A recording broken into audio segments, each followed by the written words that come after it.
నమస్తే friends, welcome back to our channel. Friends, carrot halwa నోట్లో వేసుకుంటేనే కరిగిపోతుంది కదా. అటువంటి ఎంతో రుచికరమైన ఆరోగ్యకరమైన క్యారెట్ హల్వాను ఇంట్లోనే రెస్టారెంట్ స్టైల్లో ఎలా చేసుకోవాలో ఈరోజు మనం ఈ వీడియోలో తెలుసుకుందాం. ముఖ్యంగా ఈరోజు నేను మీకు పాలు మరియు కోవా కాంబినేషన్తో ఈ హల్వాను చాలా రిచ్ ఫ్లేవర్తో ఎలా తయారు చేసుకోవాలో చూపిస్తాను. కాబట్టి వీడియోని చివరి వరకు చూడండి. ఈ క్యారెట్ హల్వా తయారీ కోసం మనకు కావాల్సినది ఒక అర కేజీ క్యారెట్, వీటిని తురుముకోవాలి. అలాగే పాలు, అలాగే అన్స్వీటెన్డ్ కోవా అంటే తీపి లేని కోవా, అలాగే మీ రుచికి తగ్గ పంచదార లేదా బెల్లం, గార్నిష్ కోసం డ్రై ఫ్రూట్స్, అలాగే క్యారెట్ను వేయించుకోవటానికి కొద్దిగా బటర్ లేదా నెయ్యి అవసరం. ముందుగా ఒక అర కేజీ క్యారెట్ను తీసుకొని చక్కగా కడుక్కొని పైన ఉన్న తురుమును పీల్ చేసేసుకోవాలి. ఫ్రెండ్స్, క్యారెట్తో చేసుకునే ఈ హల్వా అనేది కేవలం రుచిపరంగా మాత్రమే కాదు, పోషకాల పరంగా కూడా చాలా మంచిది. చూసారు కదా, ఇప్పుడు మన క్యారెట్ కూడా నీట్గా పీల్ అయిపోయాయి. ఇప్పుడు వీటిని అటు ఇటు కట్ చేసేసుకొని ఒక గ్రేటర్లో వేసుకొని చక్కగా ఈ విధంగా తురుముకోవాలి.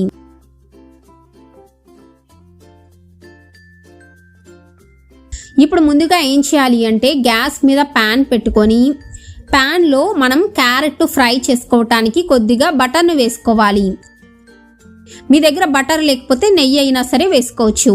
ఇప్పుడు ఈ బటర్ వేడైన వెంటనే ఇందులో మీరు మీ దగ్గర ఉన్న డ్రై ఫ్రూట్స్ లేదా మీకు ఏమేమి డ్రై ఫ్రూట్స్ ఇష్టమో వాటన్నిటిని వేసుకోవచ్చు. నేనైతే క్యాష్యూ మరియు అంటే జీడిపప్పు, పంకిన్ సీడ్స్ను మాత్రమే వేస్తున్నాను.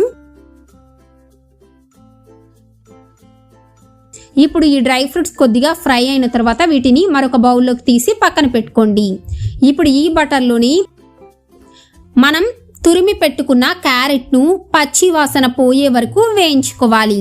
ఇప్పుడు చూసారు కదా, క్యారెట్ను కొద్దిగా ఒక 5 నిమిషాలు ఫ్రై చేసుకోవాలి. ఫ్రై అయినప్పుడు మనకు మంచి ఫ్లేవర్ స్మెల్ అనేది అర్థమవుతుంది.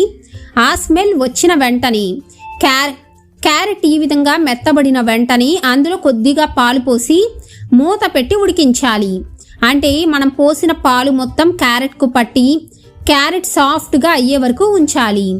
ముఖ్యంగా మనం క్యారెట్ని ఉడకబెట్టి ఈ రెసిపీని చేస్తాం కాబట్టి హెల్త్కి కూడా చాలా మంచిది. ఎందుకంటే క్యారెట్ని మనం ఎప్పుడైతే ఉడకబెడతామో అందులో ఉండే పోషకాలు రెట్టింపు అవుతాయి. ముఖ్యంగా క్యారెట్లో విటమిన్ ఏ పుష్కలంగా ఉంటుంది. ఇది మన కంటి చూపును మెరుగుపరచడానికి చాలా అవసరం. ఇక ఇందులో ఉండే యాంటీ ఆక్సిడెంట్స్ మన చర్మాన్ని కాంతివంతంగా మార్చడమే కాకుండా రోగ నిరోధక శక్తిని పెంచడానికి కూడా సహాయం చేస్తాయి. అయితే నేను కొద్దిగా పాలను ఎక్కువగా పోస్తున్నాను. మీరు మీ రుచికి తగ్గట్లుగా పాలను యాడ్ చేసుకోవచ్చు. ఇప్పుడు పాలు కూడా కొద్దిగా ఇంకిపోయిన తరువాత ఇప్పుడు ఏం చేయాలి అంటే కోవాను తీసుకోవాలి. ఇది అన్స్వీటెన్డ్ కోవా. ఈ కోవాను కూడా మనం ఈ విధంగా చక్కగా తురుముకొని ఇందులో యాడ్ చేసుకోవాలి. ఇది నా స్టైల్ ఆఫ్ క్యారెట్ హల్వా. నేను చేసే ఈ స్టైల్లో ఈ క్యారెట్ హల్వాకు అసలైన రుచి ఈ అన్స్వీటెన్డ్ కోవా నుంచే వస్తుంది. దీన్ని వేయటం వలన హల్వా ఎంతో క్రీమీగా, రిచ్గా, ఫ్లేవర్ఫుల్గా మారుతుంది. ఇప్పుడు కోవా కూడా కొద్దిగా కలిసిపోయిన తర్వాత ఇప్పుడు ఇందులో మనం పంచదారను కూడా వేయాలి. మీరు మీ రుచికి తగ్గట్లుగా పంచదారను కొద్దిగా కలుపుకోండి. నేను ఇక్కడ 4 టేబుల్ స్పూన్స్ తీసుకుంటున్నాను. పంచదార కొద్దిగా కరిగిన తర్వాత హల్వా కూడా కొద్దిగా పల్చబడుతుంది. ఇక ఇప్పుడు దగ్గర పడే వరకు ఉడికించాలి. అలాగే మీరు ఒక 2 యాలకులను కూడా కచ్చాబచ్చాగా దంచుకొని ఇందులో వేయండి. మంచి ఫ్లేవర్గా ఉంటుంది. ఈ ప్రాసెస్ అంతా అవటానికి మనకు 20 నుండి 30 నిమిషాల సమయం పడుతుంది. మీరు పోసే పాలు, క్యారెట్ క్వాంటిటీ బట్టి టైం అనేది డిపెండ్ అయి ఉంటుంది. ఇప్పుడు చివరిగా మొత్తం చూసారా దగ్గర పడింది.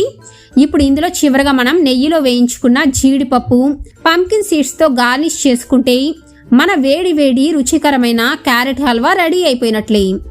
ముఖ్యంగా క్యారెట్ హల్వాను పిల్లలకు స్నాక్ లాగా ఇవ్వటానికి కూడా ఒక బెస్ట్ హెల్తీ ఆప్షన్ అని చెప్పుకోవచ్చు. మీ ఫ్రెండ్స్ కానీ ఫ్యామిలీ గేదరింగ్స్ అప్పుడు కూడా మీరు క్యారెట్ హల్వాను చేసి చూడండి. చాలా ఎమ్మీగా, చాలా స్పెషల్ అట్రాక్షన్గా ఉంటుంది. చూసారు కదా ఫ్రెండ్స్, ఎంతో సులభంగా హెల్తీగా క్యారెట్ హల్వా ఎలా చేసుకోవాలో మరి మీరు కూడా తప్పకుండా ట్రై చేసి మీ ఫ్యామిలీతో ఎంజాయ్ చేయండి. ఈ వీడియో మీకు నచ్చితే తప్పకుండా లైక్ చేయండి. మరిన్ని రుచికరమైన రెసిపీలు కావాలి అనుకుంటే తప్పకుండా కామెంట్లో అడగండి. Thank you for watching.